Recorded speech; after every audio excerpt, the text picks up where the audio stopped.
d'abord, évoquons effectivement non pas le sujet des introductions en bourse, mais le sujet des retraits de cotes, des sorties de bourse avec Aldo Sicurani. Une fois par mois, notre rendez-vous avec la Fédération des investisseurs individuels et des clubs d'investissement. Aldo, bonjour. Bonjour. Vous êtes délégué général de la F2IC. Effectivement, c'est... J'allais dire, c'est la face sombre ou la face cachée du monde boursier. On s'intéresse beaucoup, en tant que journaliste ou observateur boursier, aux introductions en bourse. Mais derrière ce phénomène d'introduction en bourse, il y a une vague peut-être encore plus puissante même, qui est celle des retraits de cotes. Absolument. On évalue que sur les 20 dernières années, dans le monde occidental, en Europe occidentale et en Amérique du Nord, il y a à peu près un tiers d'entreprises en moins qui sont cotées qu'en 2000. Ah ouais. Donc alors là, l'actualité du moment, c'est le retrait d'EDF. On se souvient de l'entrée tonitruante de cette valeur en 2005 sur le marché, 5,6 millions de petits porteurs qui souscrivent, une action qui fait quasiment x3 en 2 ans, avant de s'effondrer sous des effets multiples, dont une politique un peu gouvernementale, un peu contradictoire, antinomique, avec absolument. Les intérêts d'une entreprise énergétique. Et voilà. Et puis l'État avait récupéré. Enfin, elle avait mis 15% sur le marché, mais ils étaient remontés à 87, 88, donc ils sont sortis à 12 €. Et voilà, depuis hier, EDF n'est plus coté. J'allais dire, alors, EDF, c'est à la fois un bon exemple et un exemple assez particulier, puisque oui, c'est toujours resté une entreprise publique, majoritairement dominée dans son capital par l'État français. Donc effectivement, il y avait eu cette petite cession d'un bloc privé sur le marché, mais il y avait toujours l'idée quand même que la puissance publique était derrière et qu'un jour, potentiellement, effectivement, il y avait... Soit ils en mettraient plus, soit ils retiraient. Oui, c'est ça. Bon. Après, ça existe aussi pour des entreprises qui sont totalement privées, ce phénomène de retrait de cotes. Absolument. Il y en a eu une petite dizaine là sur les 5, sur le premier semestre. On va avoir très bientôt la sortie de Villemorin, Limagrin qui sort Villemorin, mais il y a eu Somfy, Manutan, Groupe Flo, donc l'année dernière Suez dans le cas du rachat par Veolia. Il y a eu le retrait de Natixis, donc et puis CNP également. Donc vraiment parfois des valeurs très très importantes. Europcar. Suez, oui, je sais plus, vous l'avez cité. Oui, Suez, c'est cité. Oui, pardon. Donc alors il y a plusieurs phénomènes. Parfois c'est des majoritaires de contrôle qui décident de retirer des titres de la cote parce que, dans le cas de BPCE par exemple, ou la famille qui contrôle Unibel avec Fromagerie Belle, parce que les cours sont devenus tellement bas que, c'est une opportunité à saisir. Voilà. Et dans d'autres, ce sont des opérations de rachat, de fusion, d'acquisition. Veolia avec Suez, c'est un cas. Et parfois, ce sont des gros minoritaires qui essayent de se mettre décident de sortir une société de la cote. Alors, il y a un cas très emblématique dans le midi de la France, la société du tunnel Prado Carénage. Beaucoup d'actionnaires individuels en avaient parce que ça servait de très gros rendement. Sûr. Veolia, Vinci et Eiffage, qui avaient chacun 30% du capital ou 35% du capital, ont fait une offre tellement ridicule que personne n'a porté ses titres. Oui, c'est ça. Oui. Et vous dites effectivement, il faut bien avoir en tête que le bilan de l'année 2022 est assez parlant de ce point de vue-là, mais j'imagine qu'on retrouve ce phénomène sur des années précédentes. On vit bien un phénomène d'attrition de la cote boursière à Paris, en Europe et aux États-Unis. Sur ces grands marchés développés, c'est une vraie tendance année après année. Oui, alors il y a plusieurs raisons à ça. Alors il y a des raisons structurelles, c'est-à-dire que pendant de très nombreuses années, ça ne vous a pas échappé, l'argent était gratuit. Donc pour les entreprises, se financer, finalement, c'était moins cher d'aller sur le marché obligataire ou se faire financer par leur banque que d'aller sur le marché boursier. Capital, Parce que Bon, c'est pas toujours le cas, mais quand vous êtes coté en bourse, d'abord il y a des frais, il y a des coûts de cotation, et puis ensuite, les actionnaires parfois, sauf si vous êtes une valeur technologique, ils veulent des dividendes, et le rendement moyen du CAC 40, c'est 3 ou 3,5%. Donc maintenant, ça va, mais il y a 2 ou 3 ans, c'était beaucoup plus cher que le coût du capital. Ensuite, l'autre phénomène, c'est que il y a eu des allègements de réglementation qui ont fait que ça a permis de fluidifier en fait le marché.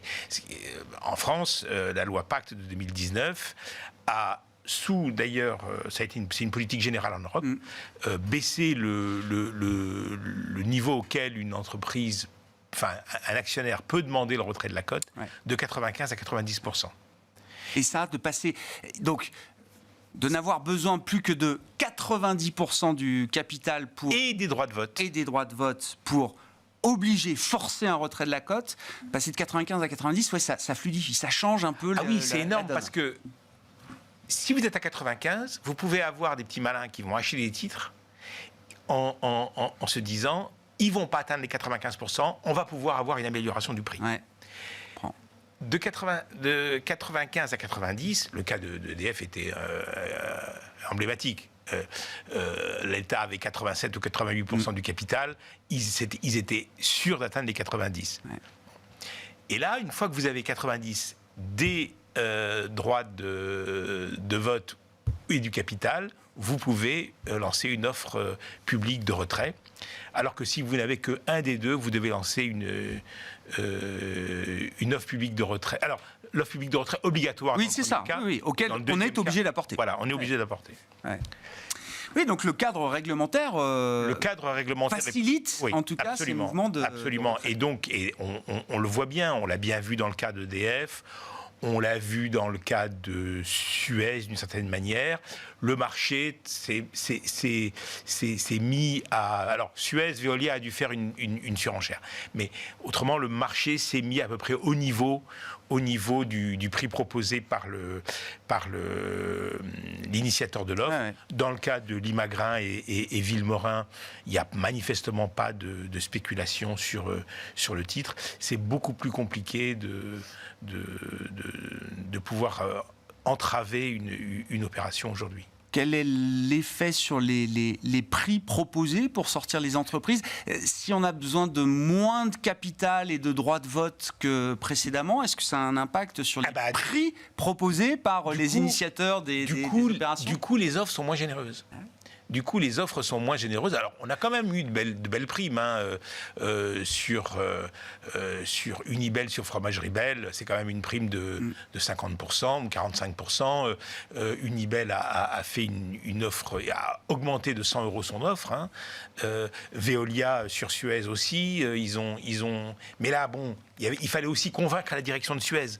Donc, c'est pas uniquement parce que la réglementation est plus simple que Veolia n'a pas fait une offre généreuse, mais il fallait aussi convaincre le management de Suez. Donc, mais disons que le jeu du chat et la souris est quand même beaucoup plus compliqué, et on constate quand même des offres moins généreuses. Alors quand elles sont ridicules, comme dans le cas c'est ce que vous disiez sur les tunnels. Le tunnel marseillais. La sanction est là. La sanction est là. Et d'ailleurs, un an plus tard, les Vinci et Eiffage ont toujours... Non, ils ont toujours 64 ou 65% du capital à eux deux. Ouais. Face à ce phénomène d'attrition de la cote, de retrait de cote, alors avec en plus un cadre réglementaire qui allège un peu les contraintes, est-ce qu'un opérateur boursier comme Euronext apporte quand même aussi des réponses peut-être pour des entreprises qui voudraient s'introduire, ou pour qui la question de sortir peut se poser? C'est un discours qu'on a beaucoup entendu chez des patrons de sociétés de petite taille ou de taille intermédiaire. L'opération d'introduction en bourse, évidemment, reste une étape très importante. Ça donne la visibilité, ça permet de lever des capitaux à un moment important du développement de l'entreprise, etc. 1, 2, 3 ans après, si la boîte est en autofinancement, s'il n'y a pas de changement majeur dans les prévisions, dans la stratégie de l'entreprise, beaucoup estiment que c'est beaucoup de frais, c'est beaucoup de coûts, il faut entretenir une relation avec des actionnaires en permanence, etc. Est-ce que le bilan à l'arrivée est forcément positif ? C'est pas évident. Eh ben écoutez, c'est peut-être à des gens comme Guillaume Robin, le PDG de Thermador, que vous devriez poser la question, parce que eux, ils sont en ligne, ouais. ils sont cotés depuis 1987 et ils n'ont jamais fait appel au marché et ils sont convaincus de l'intérêt d'être en bourse. Alors, c'est vrai que ça apporte une rigueur.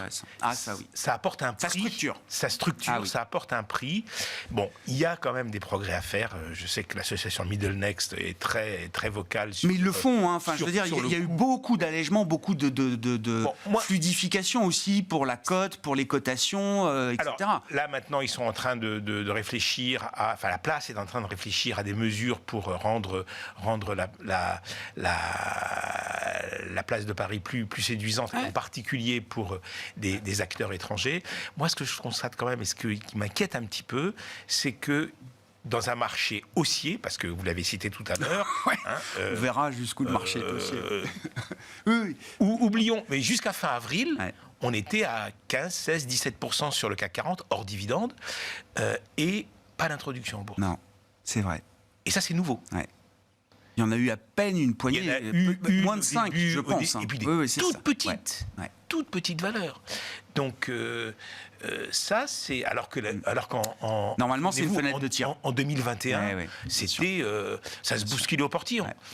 Et là... et je crois que ce n'est pas qu'en Europe. Non. Et donc là, il faut quand même qu'on s'interroge sérieusement sur les raisons de cette désaffection. La place la plus dynamique pour les introductions en bourse dans le monde aujourd'hui, c'est la Chine.